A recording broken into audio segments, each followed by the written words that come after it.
అందరికీ సంక్రాంతి శుభాకాంక్షలు.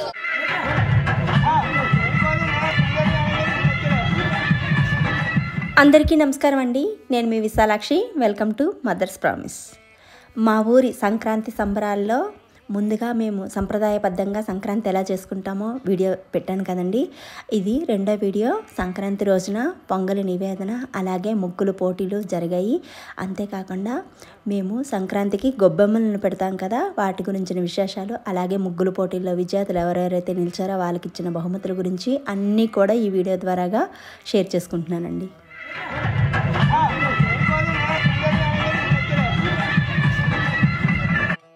మా ఊర్లో అందరం కలిసి సంక్రాంతి సంబరాలని ఒక్క దగ్గరగా జరుపుకున్నామండి. ముందుగా ఎవరి పద్ధతి ప్రకారంగా వాళ్ళు పెద్దలకి నివేదన అర్పించుకున్న తర్వాత ఇదిగోండి అందరం కలిసి ఇక్కడికి చేరుకున్నామండి, స్టేజ్ దగ్గరికి. ఇక్కడ చక్కగా అలికి ముగ్గులు పెట్టి ఇంకా పొంగలి నైవేద్యాన్ని వండడం కోసం అనేసి ఒక మట్టి పాత్రని కొనేసి తీసుకొచ్చారండి. ఎప్పుడు కూడా పొంగల్ని మట్టి పాత్రలోనే ప్రిపేర్ చేస్తారనమాట. అందుకోసమని తీసుకొచ్చి ముత్తైదువుల చేతుల మీదుగా పెట్టించేసి ఇంకా భగవంతునికి నమస్కారం చేసుకొని పాలను పోసేసి పొంగలి ప్రిపేర్ చేయడానికి సన్నాహాలు అయితే మొదలైపోయాయి అన్నమాట. ఎప్పుడూ కూడా ఆవు పాలని తీసుకొని ఈ పొంగలిని తయారు చేస్తారనమాట. అందరూ ఒకటిగా చేరి ఒక దగ్గరగా చేరి పాలను తీసుకొని వేసేసి అలాగే పొంగలికి ఉపయోగించే బియ్యం అనేవి కొత్త బియ్యాన్ని వాడతారండి. కొత్త బియ్యంలో కొద్దిగా నెయ్యిని కలిపేసి, అంటే వాటిని కడగకుండా అచ్చంగా అలాగే బియ్యాన్ని తీసేసుకొని అందులో కొద్దిగా నెయ్యిని వేసేసి కలుపుతారనమాట. కలిపేసి చక్కగా కలిపి పెట్టి పక్కన ఉంచుతారు. ఆ తర్వాత పాలు కొంచెం మరుగుకొచ్చిన తర్వాత వాటిలో ఒక్కొక్కరుగా గుప్పడుగా వేస్తారనమాట. ఇదిగోండి పాలు అనేవి మరుగుకి వచ్చేసాయి అన్నమాట. పాలను చక్కగా ముందు పొంగించేసుకొని అగ్నిదేవుడికి నమస్కారం చేసుకుంటారనమాట. ఇక్కడ మేము ఉపయోగిస్తున్న ఈ కర్రలన్నీ కూడా కొన్ని వెదురు కర్రలండి, కొన్ని జనుము కర్రలు అంటారు కదా, గోము నేస్తారు కదా, ఆ జనుము కర్రలు కూడా ఉపయోగిస్తాం అన్నమాట. మేము ఎక్కువగా వెదురుని ఉపయోగిస్తారనమాట. ఇలా ఆనందంగా ఆట పాటల మధ్యన చక్కగా పాలనేవి పొంగిపోయాయండి. ఇంకా చూసారా, సరదా సందడ్ల మధ్యన ఒక్కొక్కరు ఎవరికి నచ్చిన డ్యాన్స్ వాళ్ళు వేస్తూ ఆనందంగా ఇంకా సన్నాహాలు అయితే మొదలైపోయాయి. చూసారా, ఒక్కొక్కరుగా వెళ్తూ గుప్పెడుగా బియ్యాన్ని, అదే మనం నేతితో కలిపి పెట్టుకున్నటువంటి బియ్యాన్ని పొంగలు వండడం కోసం ఆ మరిగిన పాలలో ఒక్కొక్కరుగా వేస్తున్నారు. ఒక్కొక్క ఇంటి నుంచి ఒక్కొక్కరు వచ్చేసి అలా వేస్తున్నారనమాట. ఎంత ఆనందంగా ఉంటుందో అండి, అందరం కలిసి ఇలా ఒక్క దగ్గరగా చేరి సంతోషంగా ఈ సంక్రాంతిని జరుపుకోవడం అనేది. ఇంకా చెప్పాలంటే పిల్లలైతే డ్యాన్సులు వేసుకొని పాటలు పాడుకొని ఆటలాడుకొని, పల్లెల్లో అయితే పండగ అనేది అసలు ఎంతలా ఉంటుందంటే మన కన్నులకి పండగగా ఉంటుందన్నమాట. మా ఊర్లో అయితే ఈ సంక్రాంతి సంబరాలు అయితే మాత్రం చాలా అంబరాన్ని అంటే విధంగా చేస్తారు. ఎందుకంటే కొంచెం అందరికీ దైవభక్తి ఎక్కువగానే ఉంటుంది. అలాగే చేసిన ప్రతి ఒక్క పనిని కూడా కాస్త మంచిగా చక్కగా చేయాలనే ఉద్దేశంతో చిన్నోళ్ళు పెద్దోళ్ళని తేడా లేకుండా అందరూ వచ్చి చేస్తారు కాబట్టి అది ఆనందంగానే జరుగుతుందన్నమాట.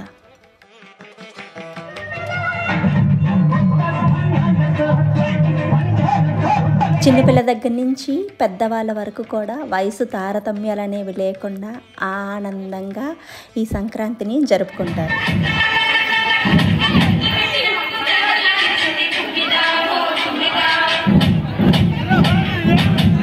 సంక్రాంతి అంటేనే సందడ్ల పండగ. అందులోకి ఆడపిల్లలు, అల్లుళ్ళు, కొత్తగా పెళ్ళైన వారు, కొత్తగా అల్లుళ్ళు ఇంట్లోకి వస్తారు. ఎంత ఆనందంగా ఉంటుందంటే ప్రతి ఒక్క ఇల్లు కూడా ఆనందమయం అవుతుందండి. అసలు మాటల్లో చెప్పలేమన్నమాట. ఊర్లో అంత సందడిగా ఉంటుంది. అందుకే అందరూ కూడా ఏది మిస్ అయినా పర్వాలేదు కానీ సంక్రాంతిని మాత్రం మిస్ అవ్వకుండా వచ్చి సెలబ్రేట్ చేసుకుంటారనమాట. మా అందరికీ కూడా ఇదొక పెద్ద పండగ. అంతేకాకుండా మా పెద్దల పండగ కూడా. అందుకే దీన్ని అంత అంబరంగా జరుపుకుంటాం. చూడండి, సరదా సందడ్ల మధ్యన పాటల మధ్యన పొంగల్ అనేది ఉడికిపోయిందండి. ఇంకా నివేదన టైంకి అయితే ఎవరికి పనులు వాళ్ళు ఉంటాయి కదా, ఎక్కడో అక్కడికి కాస్త వెళ్ళారు. ఇంకా మేము పూర్తిగా పొంగలి ఉడికిపోయిన తర్వాత దానిని భగవంతునికి నివేదన చేయించాము. అలాగే అందరికీ కూడా ప్రసాదాన్ని పంచిపెట్టారండి పిల్లలు. చెప్పాను కదండి, పొంగల్ చేయడానికి ఆవు పాలను తీసుకున్నాము, అలాగే నెయ్యి కలిపినటువంటి కొత్త బియ్యాన్ని తీసుకున్నాము, అలాగే బెల్లాన్ని తీసుకున్నాం. అంతేకాకుండా లాస్ట్లో కొంచెం నెయ్యిని కూడా వేసేసి పొంగల్ని పూర్తి చేసామండి. ఇదిగోండి పిల్లలందరూ ఉన్నారు కదా, వీళ్ళందరూ కూడా అందరికీ చక్కగా ప్రసాదాలని పంచేసి వచ్చారనమాట. ఈ సంక్రాంతి రోజునే మా పెద్దలకి పొగడ్తలు పొగడడానికి జంగమయ్యలు వస్తారు. అలాగే జానపద పాటలు పాడేవాళ్ళు చాలా వరకు కూడా ఊర్లోకి వస్తారు. చూడండి, నా చిన్నప్పటి నుండి ఈయన వస్తారు.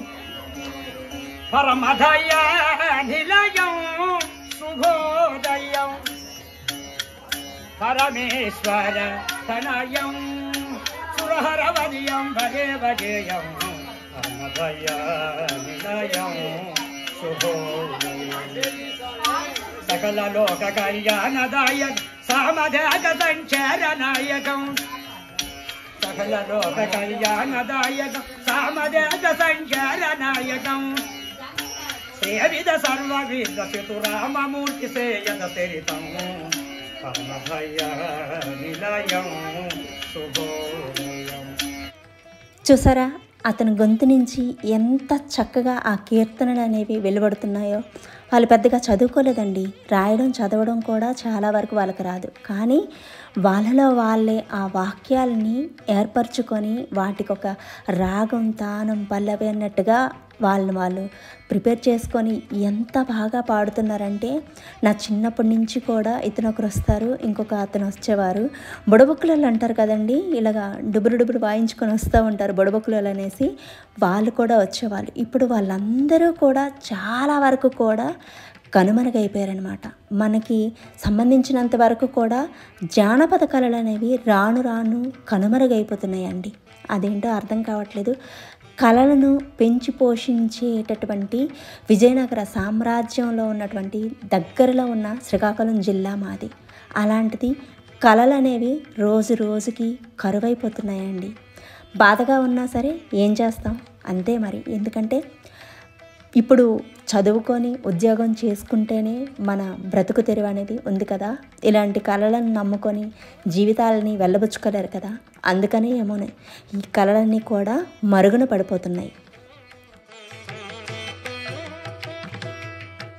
ఇదిగోండి వీళ్ళ సందడిలో వీళ్ళు ఉన్నారనమాట. ఇంకా గాలిపటాలు ఎగరేయడం అనేది మొదలుపెట్టారు. అది ఎంతవరకు సాగిందో కూడా తెలీదు. అమ్మో, ఎంత పైకి వెళ్ళిందంటే అంత పైకి వెళ్ళిందండి గాలిపటం అనేది. చూడటానికి కూడా కనిపించినంత హైట్కి అయితే వెళ్ళింది. వీళ్ళతో కాసేపు పిల్లలందరూ కూడా చాలా చక్కగా టెర్రస్ల పైకి వచ్చేసి ఎవరి గాలిపటాలని వాళ్ళు ఎగరేస్తూ వాళ్ళ ఆనందంలో వాళ్ళ పండగని వాళ్ళైతే సెలబ్రేట్ చేసుకున్నారనమాట. ఇంకా చూడండి, ముగ్గుల పోటీలు మొదలైపోయాయండి. ఇంకా అందరికీ కూడా చక్కగా బ్లాక్స్ అనేవి గీసేసి ఉంచేశారు. ఎవరో బ్లాక్ వాళ్ళకి అలాట్ చేసేసారు ముగ్గుల కోసం. ఇలా అందరూ కూడా ఎవరి బ్లాక్స్కి వాళ్ళు వచ్చేసి ఇంకా ముగ్గులు వేయడం మొదలుపెట్టారండి. ధనుర్మాసం మొదలైన నుంచి నెల రోజులు కూడా అందరూ కూడా రంగురంగుల ముగ్గుల్ని వాళ్ళ గుమ్మాల్లో పెట్టుకుంటారండి. అందున ఈ సంక్రాంతి రోజు అయితే ఇంకా అసలు కన్నులకి పండుగేనండి. అంతలా ఎవరికి నచ్చిన డిజైన్లు వాళ్ళు గీస్తారనమాట. చిన్నోళ్ళు పెద్దోళ్ళు అని తేడా లేదండి, అందరూ కూడా ఆ క్షణానికి వాళ్ళు ఆర్టిస్టులే. ఎంత బాగా ముగ్గులు పెడుతున్నారంటే అసలు నమ్మలేమండి. కళ్ళకు కూడా కన్నులకి చాలానంతగా ఆనందాన్ని ఇస్తాయన్నమాట ఈ రంగవల్లికలన్నీ కూడా. ఇలా ఒక్కొక్కరుగా ఇంకా ముగ్గులు పెడుతూనే ఉన్నారు. ఇంకా మేము అక్కడ కాసేపు టైము స్పెండ్ చేసేసి ఇంకా ఎవరి వాకిల్లో వాళ్ళ ముగ్గులు పెట్టుకుంటాం కదా, అలాగే గొబ్బెమ్మలను కూడా పెట్టుకుంటాం కదా, ఇంకా ఆ పనిలో పడిపోవడం కోసం అనేసి అక్కడి నుంచి ఇంటికి బయలుదేరామండి. ఇదిగో చూడండి, నేను వచ్చేసరికి ఇంకా చెల్లి మొత్తం కల్లాపులై వేసేసి రెడీగా ఉంచితే ఇంకా ముగ్గులు వేయడం మొదలుపెట్టామన్నమాట. ఎప్పుడు కూడా రథం ముగ్గు అనేది వేస్తామండి సంక్రాంతికి. ఎందుకంటే పొద్దున్న పెద్దలకి ఆహ్వానిస్తాం కదా, పెద్దల పండగ అనేసి. ఆ పెద్దలు సాయంత్రం ఆ రథం నుంచి వెళ్తారు. ఆ రథం నుంచే వైకుంఠానికి వారు తిరిగి వెళ్తారనే ఒక ఉద్దేశంతో, నమ్మకంతో అందరం కూడా ఇంటి ముందు ఖచ్చితంగా రథం ముగ్గుని వేస్తామండి. అలాగే గొబ్బెమ్మను పెట్టడం కోసం సూర్యచంద్రులను కూడా వేస్తామన్నమాట. ఇలా ముగ్గులు అనేవి మొదలయ్యాయండి. ముగ్గులు పెడుతున్నంతసేపు కూడా ఎన్ని ముచ్చట్లో అస్సలు చెప్పడానికి కూడా లేదండి.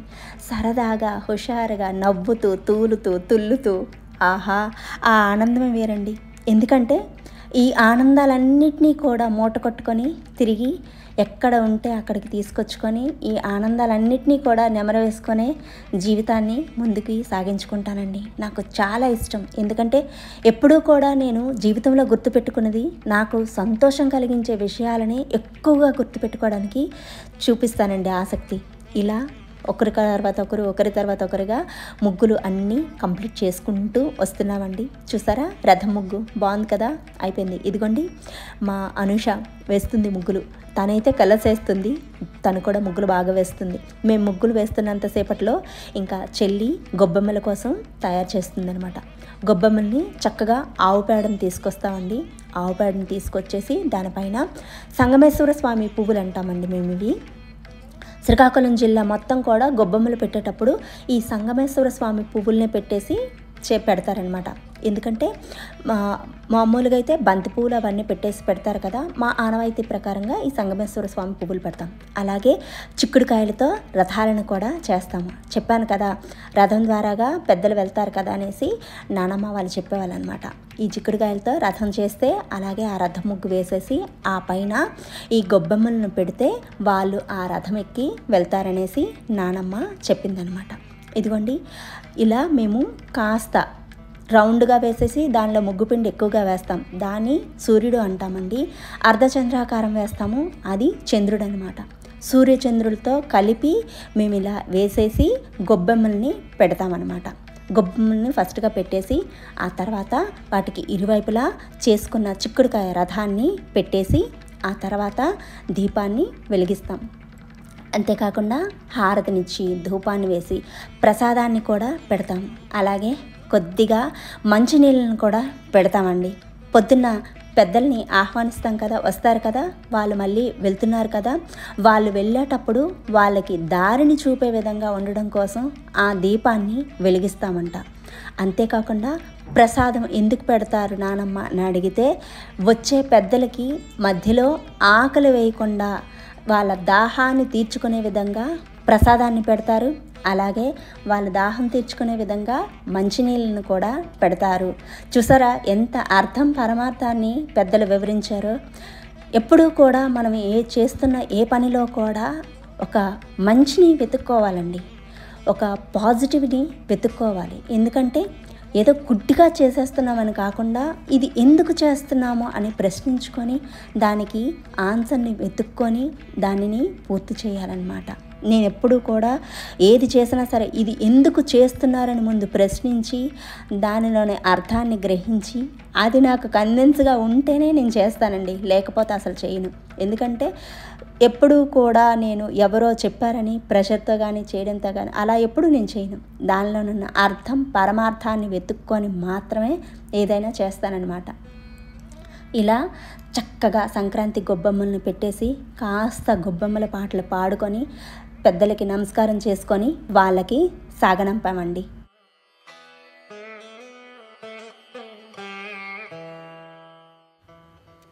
మా ఇంటి అందమైన సంక్రాంతి గొబ్బెమ్మ చూడముచ్చటగా ఉంది కదా, ముద్దు గొలిపే విధంగా ఉంది కదా ఈ గొబ్బెమ్మ.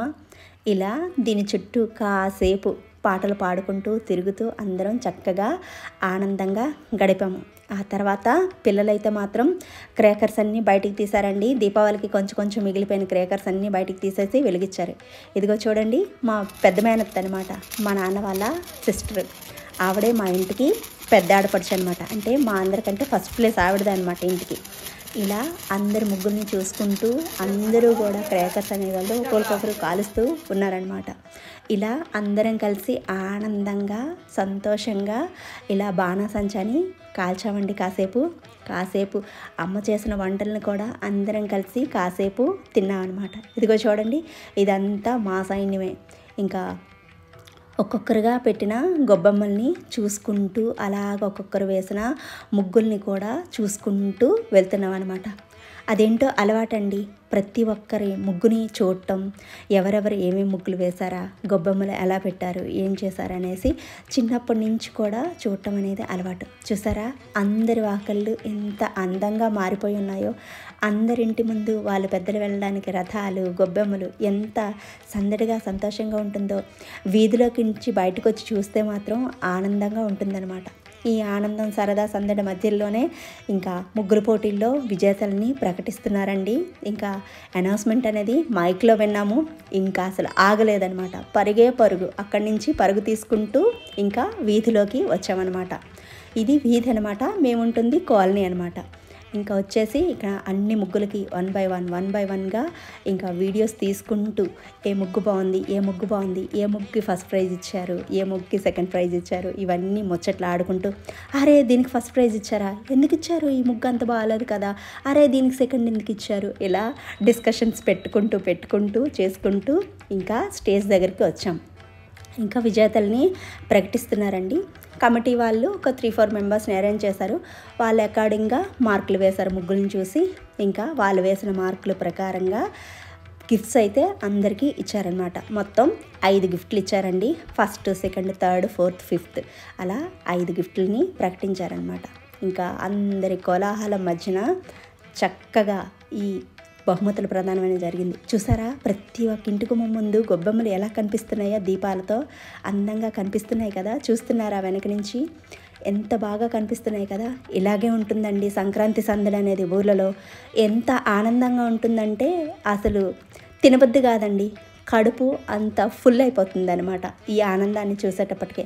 ఇదిగోండి ఒక్కొక్కరికి ముగ్గురు చూపిస్తూ బహుమతుల్ని ఒక్కొక్కరిగా ఇస్తున్నారనమాట. ఇదిగోండి దీనికి బహుమతి వచ్చింది, మేము ముగ్గుని తీసాము, అలాగే బహుమతి ఎవరు గెలుచుకున్నారో వాళ్ళకి కూడా వీడియో తీసామన్నమాట. ఇలా అందరూ ఆనందంగా బహుమతులను ప్రదానం చేశారండి. అలాగే మా ఊరి ప్రెసిడెంట్ గౌరీపతి అంకుల్ కూడా వచ్చారనమాట ఈ గిఫ్ట్స్ ఇవ్వడానికి. అలాగే మమ్మల్ని ఇంత ఉన్నతంగా తీర్చిదిద్దిన మా మాస్టర్ అదేనండి మా టీచరు జనార్దన్ సాయి కూడా వచ్చారనమాట ఈ బహుమతుల ప్రదానంకి. ఇదండి వీడియో. ఆనందంగా సంతోషంగా అందరి కోలాహలాల మధ్యన మా సంక్రాంతి అనేది ఈ విధంగా జరుపుకున్నాం. ఈ వీడియో మీ అందరికీ నచ్చిందని అనుకుంటున్నానండి. ఈ వీడియో గురించిన కామెంట్స్ని కామెంట్ సెక్షన్లో ఇవ్వండి. అలాగే మన ఛానల్ని విజిట్ చేయండి, లైక్ చేయండి, షేర్ చేయండి, సబ్స్క్రైబ్ చేయడం మాత్రం మర్చిపోకండి. Thank you for watching. మీ విశాలాక్షి.